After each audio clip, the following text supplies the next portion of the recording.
Hi everyone, welcome back to my channel. तो आज हम पढ़ेंगे एनिमल किंगडम का बहुत ही important topic phylum Porifera. Phylum Porifera जिसे हम कॉमन लैंग्वेज में स्पॉन्जेस कहते हैं। इससे पहले हमने फाइलम प्रोटोजोआ पढ़ लिया है जो कि यूनिसेलुलर ऑर्गेनिजम्स में आता है।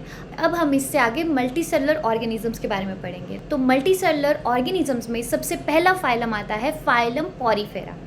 तो चलिए शुरू करते हैं इसकी डेफिनेशन से। प्रिमिटिव मल्टीसेलुलर इनवर्टिब्रेट्स, जिनको हम स्पॉन्जेस भी बोलते हैं, with pores, no true tissue और organs, body has canal system lined with choanocytes. Phylum Porifera का मतलब होता है एनिमल्स विद पोर्स, मतलब जिन एनिमल्स में बहुत सारे पोर्स होते हैं, बहुत सारे छेद होते हैं, ये प्रिमिटिव इनवर्टिब्रेट्स कहलाते हैं। प्रिमिटिव वर्टिब्रेट्स आप क्या समझते हैं? जो सबसे पुराने ऑर्गेनिजम्स कहलाते हैं वो प्रिमिटिव कहलाते हैं। नो ट्रू टिश्यू और organs, body has canal system lined with choanocyte. इनमें एक सेलुलर ग्रेड ऑफ कंस्ट्रक्शन होता है लेकिन कोई भी ट्रू टिश्यू या ऑर्गन नहीं होता है। इनकी पूरी बॉडी कैनाल्स और चैम्बर्स से बने होते हैं। क्योंकि इनमें छेद होते हैं तो इनमें बहुत बड़े बड़े कैनाल्स होंगे और चैम्बर्स बने होंगे जिसमें वाटर फ्लो करता है और ये पूरे के पूरे कोएनोसाइट्स से लाइंड होते हैं। अब मॉर्फोलॉजी देख लेते हैं। इससे पहले आप इसका स्क्रीनशॉट भी ले सकते हैं, ये आपके एग्जाम में क्विक रिवीजन के लिए बहुत ज़्यादा हेल्पफुल होगा। Pinacocytes, outer covering, porocytes, line pores, coenocytes, flagellated and collar cells for feeding and sperm production, and amoebocyte, food transport, skeleton secretion and reproduction। सिर्फ इतने से पार्ट में हमने पूरी मॉर्फोलॉजी कर ली। चलिए इसे डिटेल में मैं बताती हूँ। पिनेकोसाइट्स मतलब आउटर लेयर बनाते हैं एपिडर्मिस जैसा, जैसे हमारी एपिडर्मिस होती है वैसे ये क्या करते हैं, पिनेकोसाइट का एक आउटर लेयर बना देते हैं। फिर हमने पढ़ा पोरोसाइट्स। पोरोसाइट्स जो स्पॉन्ज के पोर्स को लाइन करते हैं, याद रखना जो स्पॉन्ज होता है उसके पोर्स को जो लाइन करते हैं उसको हम पोरोसाइट बोलते हैं और इन्हीं से वाटर अंदर आता है। क्लियर? अब कोएनोसाइट्स, ये बहुत ज़्यादा इंपॉर्टेंट है और इसके बारे में एग्जाम में बहुत बार पूछ सकते हैं। कोएनोसाइट्स को हम सिंपल लैंग्वेज में फ्लैजेला वाले कॉलर सेल बोल सकते हैं। तो कोएनोसाइट्स थोड़ा डिटेल में मैं बता देती हूँ। डायग्राम देख सकते हैं हम। कॉलर सेल्स, इसको हमने कॉलर बोला, ये हमारे कॉलर सेल और कोएनोसाइट्स हैं और ये हमारा फ्लैजेलम है। तो कोएनोसाइट्स ऐसे स्पेशल सेल्स होते हैं जो स्पॉन्जेस की इनर लाइनिंग में होते हैं। और इन्हें कॉलर सेल्स क्यों कहते हैं? क्योंकि इनके पास एक कॉलर, जिसको हम माइक्रोविलाई का रिंग बोल सकते हैं, यहाँ पे बहुत सारी माइक्रोविलाइज बनी है, ये सारी माइक्रोविलाइज है, ठीक है। इसमें माइक्रोविलाइज की रिंग बनती है और एक फ्लैजेलम होता है, ये जो पूंछ जैसा स्ट्रक्चर है। ये फ्लैजेलम हम देख सकते हैं ना, ये कॉन्टिन्यूसली बीट करता रहता है। इससे स्पॉन्ज के पोर्स से पानी अंदर आता है और ऑस्क्यूलम से बाहर जाता है। इसका स्ट्रक्चर हम डिटेल में पढ़ेंगे कि ऑस्क्यूलम क्या होता है। और ये जो वाटर करंट हो रहा है ना, ये ब्लड सर्कुलेशन जैसा काम करता है स्पॉन्जेस के लिए। और दूसरा क्या काम है इसका काम है कि पानी के साथ आने वाले बैक्टीरिया और जो छोटे छोटे फूड पार्टिकल्स कॉलर में चिपक जाते हैं उनको कलेक्ट करना और फिल्टर की तरह काम करना। फिर कोएनोसाइट्स उन्हें एनगल्फ कर लेते हैं, डाइजेशन के लिए भेज देते हैं आगे। और ये रिप्रोडक्शन में कैसे हेल्प करता है? क्योंकि कोएनोसाइट्स जो होते हैं ना, वो स्पर्म सेल्स में भी ट्रांसफ़र हो सकते हैं। जब स्पॉन्ज सेक्सुअली रिप्रोड्यूस करता है तो स्पर्म वाटर करंट के साथ बाहर जाता है और दूसरे स्पॉन्ज में एंटर करके एग को फर्टिलाइज कर देता है। तो यही फंक्शन होता है कोएनोसाइट्स के। आई होप आपको कोएनोसाइट्स पूरी तरह से क्लियर हो गया हो। तो अभी हम पहुँचे थे अमीबोसाइट्स, जिसमें हमने देखा कि इसके फंक्शन है food transport, skeleton secretion and reproduction.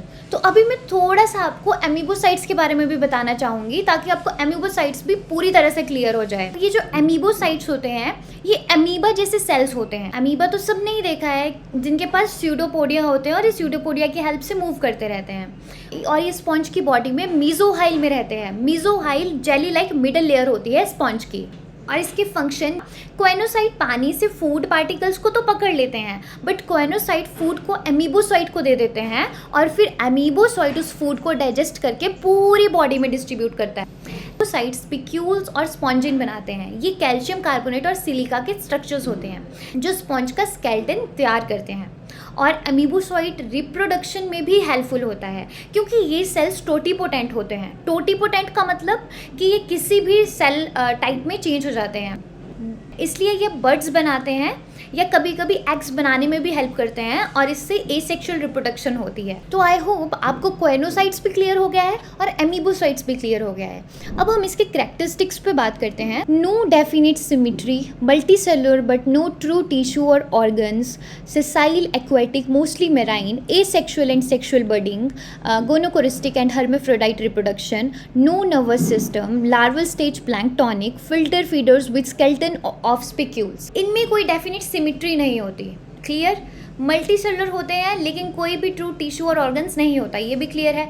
Sessile aquatic mostly marine, ये सेसाइल होते हैं मतलब एक ही जगह चिपके रहते हैं, ये मेराइन वाटर में होते हैं।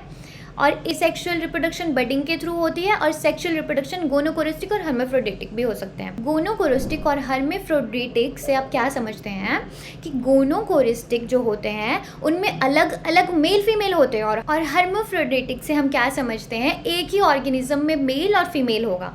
Clear? Then no nervous system, इनके पास कोई नर्वस सिस्टम नहीं होता। Larval stage planktonic, larval stage कौन सी होती है? एडल्ट स्टेज से पहले वाली स्टेज लार्वल स्टेज होती है, इनिशियल स्टेजेस जो होती हैं। तो लार्वल स्टेज प्लैंक्टोनिक होती है, मतलब वाटर करंट के साथ ही ये फ्लो करते रहते हैं। फिल्टर फीडर्स होते हैं, जैसे कि इनमें कोएनोसाइट्स होते हैं, वो खाने को फिल्टर करते रहते हैं और इसमें स्पिक्यूल्स का स्केलेटन होता है। अब आ जाते हैं फंक्शंस ऑफ कैनाल सिस्टम में। brings water, food, oxygen, helps in reproduction and excretion of waste। अब थोड़ा ना हम डिटेल में कैनाल सिस्टम के बारे में पढ़ लेते हैं। अब यहाँ पे पॉरीफेरा जो कि स्पॉन्जी है, ठीक है, इसका स्ट्रक्चर एक आउटलाइन सा देख लो। एमीबोसाइट यहाँ पे, तो अब आपको बिल्कुल क्लियर होगा कि एमीबोसाइट होता क्या है। ऑस्क्यूलम है जिसको हम एक्सक्रेंट पोर बोलते हैं। एक्सक्रेंट पोर मीन्स वाटर फ्लो यहाँ से बाहर को निकलता है। कोएनोसाइट्स हैं जिनको हम कॉलेज सेल्स भी बोलते हैं, ये भी मैं बता चुकी हूँ कि कॉलेज सेल्स क्यों बोलते हैं। ऑस्टियम है, इनकरेंट पोर्स जिनको बोलते हैं। इनकरेंट पोर्स मीन्स बीच बीच में जो पोर्स बने होते हैं। पोरोसाइट, ये भी हमने पढ़ लिया है। मीजोहाइल भी पढ़ लिया है। स्पॉन्जोसील, स्पॉन्जेस के अंदर की कैविटी होती है। स्पिक्यूल्स भी मैंने आपको बता दिया है कि ये tiny needle like structures present होते हैं जो कि एक स्केलेटन सा बना देते हैं स्पॉन्जेस का।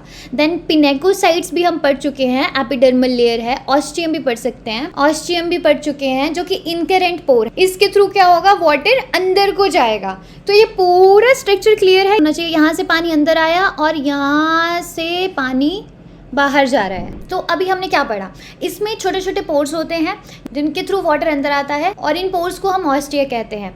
ये वाटर एक बड़ी कैविटी में चला जाता है जिस कैविटी को हमने स्पॉन्जोसील बोला, और फिर वाटर एक बड़ी सी ओपनिंग से बाहर निकलता है जिसे हम ऑस्क्यूलम कहते हैं। ये भी क्लियर हो चुका है। और जो कोएनोसाइट्स होते हैं वो इस कैनाल वॉल पे बहुत लार्ज बने होते हैं ताकि वो फूड फिल्टर कर सकें और रेस्पिरेशन में भी ये हेल्प करते हैं। और एक और बात मैं बता दूं, स्पॉन्जेस में मेनली 3 टाइप्स के कैनाल सिस्टम होते हैं, उनको भी हम देख लेते हैं। ये है सबसे पहला स्कोन टाइप, ये सबसे सिंपलेस्ट होता है, सिलेंड्रिकल शेप होता है जैसे कि हम देख रहे हैं। इसमें ऑस्टिया होता है, स्पॉन्जोसील होता है, ऑस्क्यूलम होता है। बस ऑस्क्यूलम जिसके थ्रू वाटर करंट बाहर जा रहा है, डर्मल ऑस्टिया जो स्पॉन्जेस के पोर्स होते हैं, कोएनोडर्म होते हैं, कोएनोसाइट्स इसके यहाँ पे है, लाइनिंग कोएनोसाइट्स इसके लाइनिंग में है, मीजेनकाइम होता है, मीजोहाइल भी बोलते हैं। ये मिडल लेयर बनाता है जो कि एक जेली लाइक सब्सटेंस होता है। देन पिनेकोडर्म होते हैं जो कि एक एक्टोडर्म की तरह होता है। ये बिल्कुल सिंपलेस्ट स्ट्रक्चर है और इसको हम बोलते हैं एस्कॉन। नेक्स्ट हम आते हैं साइकॉन टाइप। साइकॉन टाइप थोड़ा सा कॉम्प्लेक्स होता है जिसमें इनकरेंट कैनाल्स भी होते हैं, प्रोसोपाइल्स होते हैं, रेडियल कैनाल्स भी होते हैं और स्पॉन्जोसील भी होता है। जैसे हम देख सकते हैं ऑस्क्यूलम है, क्लियर है आप सभी को, इनकरेंट कैनाल्स है, रेडियल कैनाल्स भी आ गए हैं इसमें, और रेडियल कैनाल्स भी आ गए हैं इसमें, इधर को भी कैनाल्स हैं, ये स्पॉन्जोसील और ये रेडियल कैनाल्स भी हैं इसमें। देन आते हैं लास्ट ल्यूकॉन टाइप। ये सबसे ज़्यादा एडवांस स्ट्रक्चर है पॉरीफेरा में जिसमें कैनाल्स और चैम्बर्स काफ़ी ज़्यादा फोल्डेड होते हैं। तो अभी हमने कैनाल सिस्टम के बारे में देख लिया, 3 टाइप्स पढ़ लिए। सबसे पहला था एस्कॉन, फिर था साइकॉन और फिर लास्ट में था ल्यूकॉन। आई होप कि आपको फंक्शन ऑफ कैनाल सिस्टम भी क्लियरली समझ में आ गया होगा। अभी हम बात करते हैं स्पिक्यूल्स की। Skeletal structures made of calcium carbonate and silica classified as megascleres and microscleres. तो अब हम स्पिक्यूल्स के बारे में डिस्कस करते हैं।